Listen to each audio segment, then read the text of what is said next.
ಕಟೀಲು ದುರ್ಗಾಪರಮೇಶ್ವರಿ ದೇವಾಲಯ. ದಕ್ಷಿಣ ಕನ್ನಡದ ಖ್ಯಾತ ದೇವಾಲಯಗಳಲ್ಲಿ ಕಟೀಲು ದುರ್ಗಾಪರಮೇಶ್ವರಿ ದೇವಾಲಯ ಕೂಡ ಒಂದು. ತಾಯಿ ದುರ್ಗಾಪರಮೇಶ್ವರಿ ತನ್ನದೇ ಆದ ಪವಾಡಕ್ಕೆ ಹೆಸರುವಾಸಿಯಾಗಿದ್ದಾಳೆ. ಪ್ರತಿದಿನ ಸಾವಿರಾರು ಸಂಖ್ಯೆಯಲ್ಲಿ ಭಕ್ತರು ಈ ದೇವಾಲಯಕ್ಕೆ ಭೇಟಿ ನೀಡಿ ಅಮ್ಮನವರ ದರ್ಶನವನ್ನು ಪಡೆಯುತ್ತಾರೆ. ಈ ಆಧ್ಯಾತ್ಮಿಕ ಕ್ಷೇತ್ರದ ಹಿಂದೆ ಒಂದು ಸೊಗಸಾದ ಪೌರಾಣಿಕ ಕಥೆ ಇದೆ. ಈ ಹಿಂದೆ ಶುಂಭ ಮತ್ತು ನಿಶುಂಭರೆಂಬ ರಾಕ್ಷಸರನ್ನ ದುರ್ಗೆಯು ಸಂಹರಿಸಿದ ಕಾಲದಲ್ಲಿ ಅವರ ಮಂತ್ರಿಗಳಲ್ಲಿ ಒಬ್ಬನಾದ ಅರುಣಾಸುರನು ಯುದ್ಧಭೂಮಿಯಿಂದ ಓಡೋಗಿ ತನ್ನ ಪ್ರಾಣವನ್ನು ಉಳಿಸಿಕೊಂಡಿದ್ದನು. ಕಾಲಕ್ರಮೇಣ ಅವನು ರಾಕ್ಷಸರ ನಾಯಕನಾಗಿ ಋಷಿಮುನಿಗಳ ತಪಸ್ಸು, ಯಜ್ಞ, ಯಾಗ ಮುಂತಾದವುಗಳಿಗೆ ವಿಘ್ನವನ್ನು ಒಡ್ಡತೊಡಗಿದನು. ಇದರಿಂದ ಋಷಿಮುನಿಗಳು ಯಾಗ ನಡೆಸದಂತಾದಾಗ ಕೋಪಗೊಂಡು ದೇವತೆಗಳು ಭೂಮಿಗೆ ಮಳೆ ಸುರಿಯುವುದನ್ನು ನಿಲ್ಲಿಸಿಬಿಟ್ಟರು. ಇದರಿಂದಾಗಿ ಭೂಮಿಯಲ್ಲಿ ಭೀಕರ ಕ್ಷಾಮ ತಲೆದೂರಿತು. ಎಲ್ಲೆಡೆಯೂ ನೀರು, ಆಹಾರಗಳ ಅಭಾವ ತಲೆದೂರಿತು.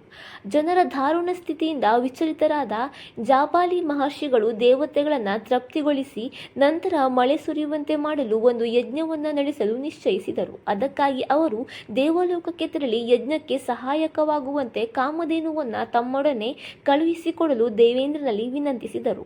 ಆದರೆ ಕಾಮಧೇನುವು ವರುಣ ಲೋಕಕ್ಕೆ ತೆರಳಿದ್ದರಿಂದ ಅವಳ ಬದಲಿಗೆ ಅವಳ ಮಗಳಾದ ನಂದಿನಿಯನ್ನ ಉದ್ದೇಶಿತ ಯಜ್ಞಕ್ಕೆ ಹೋಮಧೇನುವನ್ನಾಗಿ ಕರೆದೊಯ್ಯಲು ದೇವೇಂದ್ರನು ಅನುಮತಿಸಿದನು. ಅದಕ್ಕಾಗಿ ಮಹರ್ಷಿಗಳು ನಂದಿನಿಯ ಬಳಿಗೆ ತೆರಳಿ ತಮ್ಮೊಡನೆ ಬರುವಂತೆ ವಿನಂತಿಸಿದಾಗ ಅವಳು ಭೂಲೋಕವನ್ನು ಹಾಗೂ ಭೂಲೋಕದ ಜನರನ್ನ ನಿಂದಿಸಿ ಮಹರ್ಷಿಗಳೊಡನೆ ಬರಲು ನಿರಾಕರಿಸಿದಳು. ಇದರಿಂದ ಮನನೊಂದ ಮಹರ್ಷಿಗಳು ಭೂಲೋಕಕ್ಕೆ ನದಿಯಾಗಿ ಹರಿಯುವಂತೆ ನಂದಿನಿಯನ್ನ ಶಪಿಸಿದರು. ನಂದಿನಿಯು ಕ್ಷಮಿಸುವಂತೆ ಪ್ರಾರ್ಥಿಸಿದಾಗ ಕರುಣಪೂರ್ಣರಾದ ಮಹರ್ಷಿಗಳು ಶಾಪ ವಿಮೋಚನೆಗಾಗಿ ಆದಿಶಕ್ತಿಯನ್ನು ಪ್ರಾರ್ಥಿಸುವಂತೆ ಸೂಚಿಸಿದರು. ಅದರಂತೆಯೇ ನಂದಿನಿಯು ನಡೆದುಕೊಂಡಾಗ ಪ್ರತ್ಯಕ್ಷರಾದ ಆದಿಶಕ್ತಿಯು ಋಷಿವಾಕ್ಯವನ್ನ ಸುಳ್ಳಾಗಿಸುವುದು ಅಸಾಧ್ಯವಾಗಿದ್ದರಿಂದ ನಂದಿನಿಯು ನದಿಯಾಗಿ ಹರಿಯಲೇಬೇಕೆಂದು ಮುಂದೆ ತಾನೇ ಅವಳ ಮಗಳಾಗಿ ಜನಿಸಿ ಶಾಪದಿಂದ ಮುಕ್ತಿಯನ್ನ ಕೊಡುವುದಾಗಿಯೂ ಹೇಳಿದರು. ಇದರಿಂದ ಸಮಾಧಾನಗೊಂಡ ನಂದಿನಿಯು ಮಾಘ ಶುದ್ಧ ಪೂರ್ಣಿಮೆಯಂದು ಕನಕಗಿರಿಯಿಂದ ನದಿಯಾಗಿ ಹರಿದಳು. ಇದರಿಂದ ಭೂಮಿಯು ಮತ್ತೆ ಹಸಿರಿನಿಂದ ಕಂಗೊಳಿಸಿತು. ಇತ್ತ ಅರುಣಾಸುರನು ಬ್ರಹ್ಮನನ್ನ ಕುರಿತು ತಪಸ್ಸನ್ನಾಚರಿಸಿ ತನಗೆ ತ್ರಿಮೂರ್ತಿಗಳಿಂದಾಗಲಿ, ದೇವತೆಗಳಿಂದಾಗಲಿ, ಪುರುಷರಿಂದ ಅಥವಾ ಸ್ತ್ರೀಗಳಿಂದಾಗಲಿ, ಚತುಷ್ಪದಿಗಳಿಂದಾಗಲಿ ಮರಣ ಬಾರದಂತೆ ವರವನ್ನ ಪಡೆದಿದ್ದನು. ಸರಸ್ವತಿ ದೇವಿಯು ಕೂಡ ಅವನಿಗೆ ಗಾಯತ್ರಿ ಮಂತ್ರವನ್ನ ಉಪದೇಶಿಸಿ ಅನುಗ್ರಹಿಸಿದ್ದಳು. ಇವೆಲ್ಲದವುಗಳಿಂದ ಅತ್ಯಂತ ಬಲಿಷ್ಠನಾದ ಅವನು ದೇವಲೋಕಕ್ಕೆ ಆಕ್ರಮಣ ನಡೆಸಿ ಅದನ್ನ ತನ್ನ ವಶಪಡಿಸಿಕೊಂಡನು. ತಮ್ಮ ನೆಲೆಯನ್ನ ಕಳೆದುಕೊಂಡ ದೇವತೆಗಳು ತ್ರಿಮೂರ್ತಿಗಳ ಜೊತೆಗೂಡಿ ಸ್ವರ್ಗವನ್ನ ಮರಳಿ ವಶಪಡಿಸಿ ಕೊಡುವಂತೆ ಆದಿಶಕ್ತಿಯ ಮೊರೆ ಹೊಕ್ಕರು. ಆಗ ದೇವಿಯು ಅರುಣಾಸುರನು ಗಾಯತ್ರಿ ಮಂತ್ರವನ್ನ ಸ್ಫಟಿಸುವ ಸಮಯ ತನಗೂ ಅವನನ್ನು ವಧಿಸುವುದು ಅಸಾಧ್ಯವೆಂದು ಹೇಳಿ ದೇವಗುರು ಬೃಹಸ್ಪತಿಗಳ ಸಹಾಯದಿಂದ ಅವನನ್ನ ಗಾಯತ್ರಿ ಮಂತ್ರ ಪಠಣದಿಂದ ವಿಮುಕ್ತನನ್ನಾಗಿ ಮಾಡುವಂತೆ ತಿಳಿಸಿದಳು. ಅದರಂತೆಯೇ ಅರುಣಾಸುರನಲ್ಲಿಗೆ ತೆರಳಿದ ಬೃಹಸ್ಪತಿಗಳು ಅವನನ್ನ ಉಪಾಯದಿಂದ ಗಾಯತ್ರಿ ಮಂತ್ರದಿಂದ ವಿಮುಕ್ತನನ್ನಾಗಿಸಿದರು. ಇದರಿಂದ ಅರುಣಾಸುರನು ತಾನು ದೇವರಿಗಿಂತಲೂ ದೊಡ್ಡವನೆಂದು ಭಾವಿಸಲಾರಂಭಿಸಿದನು.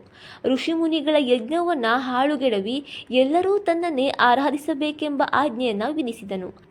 ಅವನ ಅಟ್ಟಹಾಸ ಮಿತಿ ಮೀರಿದಾಗ ದೇವತೆಗಳಿಗೆ ಇತ್ತ ಮಾತಿನಂತೆ ದೇವಿಯು ಮೋಹಿನಿಯ ರೂಪವನ್ನು ತಾಳಿ ಅರುಣಾಸುರನ ಉದ್ಯಾನದಲ್ಲಿ ಸುತ್ತಾಡಲಾರಂಭಿಸಿದಳು. ಅರುಣಾಸುರನ ಮಂತ್ರಿಗಳಾದ ಚಂಡ ಪ್ರಚಂಡರು ಅವಳನ್ನು ನೋಡಿ ಅರುಣಾಸುರನಿಗೆ ಅವಳ ಸೌಂದರ್ಯದ ಬಗ್ಗೆ ತಿಳಿಸಿದರು. ಅರುಣಾಸುರನು ಅವಳನ್ನು ಮದುವೆಯಾಗಲು ಉದ್ದೇಶಿಸಿ ಅವಳ ಬಳಿಗೆ ಒಡೆಯರಾಗಿದ್ದ ಶುಂಭ ನಿಶುಂಭರನ್ನ ವಧಿಸಿದಳು. ಅವಳೇ ಎಂದು ತಿಳಿದು ಅವಳ ಮೇಲೆ ದಾಳಿ ಮಾಡಿದನು. ಆಗ ದೇವಿಯು ಅಲ್ಲಿಯೇ ಸಮೀಪದಲ್ಲಿದ್ದ ಬಂಡೆಯೊಂದರಲ್ಲಿ ಅಂತರ್ಧಾನಳಾದಳು. ಅರುಣಾಸುರನು ಕೋಪದಿಂದ ಆ ಬಂಡೆಯನ್ನ ತನ್ನ ಖಡ್ಗದಿಂದ ಒಡೆಯಲು ಅದರಿಂದ ಸಾವಿರಾರು ಸಂಖ್ಯೆಯಲ್ಲಿ ಹೊರಟ ದುಂಬಿಗಳು ಅವನನ್ನ ಕಚ್ಚಲಾರಂಭಿಸಿದವು. ದೇವಿಯು ಒಂದು ದೊಡ್ಡದಾದ ದುಂಬಿಯ ರೂಪವನ್ನು ತಾಳಿ ಅರುಣಾಸುರನನ್ನ ಕಚ್ಚಿ ಕೊಂದಳು. ದುಂಬಿಯ ರೂಪವನ್ನ ತಾಳಿದ್ದರಿಂದ ಬ್ರಾಹ್ಮರಿ ಭ್ರಮರಾಂಬಿಕೆ ಎಂದು ಪ್ರಖ್ಯಾತಿಯನ್ನ ಪಡೆದಳು. ದೇವತೆಗಳು ಜಾಬಾಲಿ ಮಹರ್ಷಿಗಳು ದೇವಲೋಕದ ಕಲ್ಪವೃಕ್ಷದಿಂದ ತಂದ ಎಳನೀರಿನಿಂದ ರೌದ್ರ ರೂಪದಲ್ಲಿದ್ದ ದೇವಿಗೆ ದೇವಿಗೆ ಅಭಿಷೇಕವನ್ನು ಮಾಡಿ ಮಲ್ಲಿಕಾಹಾರವನ್ನು ಹಾಕಿ ಶಾಂತಿ ರೂಪವನ್ನು ಹೊಂದುವಂತೆ ಪ್ರಾರ್ಥಿಸಿದರು. ಅದರಂತೆಯೇ ದೇವಿಯು ನಂದಿನಿ ನದಿಯ ಮಧ್ಯದಲ್ಲಿ ಒಂದು ಪುಟ್ಟ ದ್ವೀಪದಲ್ಲಿ ಲಿಂಗ ರೂಪದಲ್ಲಿ ದುರ್ಗಾ ಪರಮೇಶ್ವರಿ ಎಂಬ ಹೆಸರಿನಿಂದ ಉದ್ಭವಿಸಿದಳು. ಇದರಿಂದ ನಂದಿನಿಯ ಶಾಪ ವಿಮೋಚನೆಯಾಯಿತು. ನಂದಿನಿಯ ಕಟಿ ಭಾಗದಲ್ಲಿರುವ ಇಳೆಯಲ್ಲಿ ದೇವಿಯು ಉದ್ಭವಿಸಿದ ಕಾರಣ ಈ ಕ್ಷೇತ್ರಕ್ಕೆ ಕಟೀಲು ಎಂಬ ಹೆಸರಿಡಲಾಯಿತು.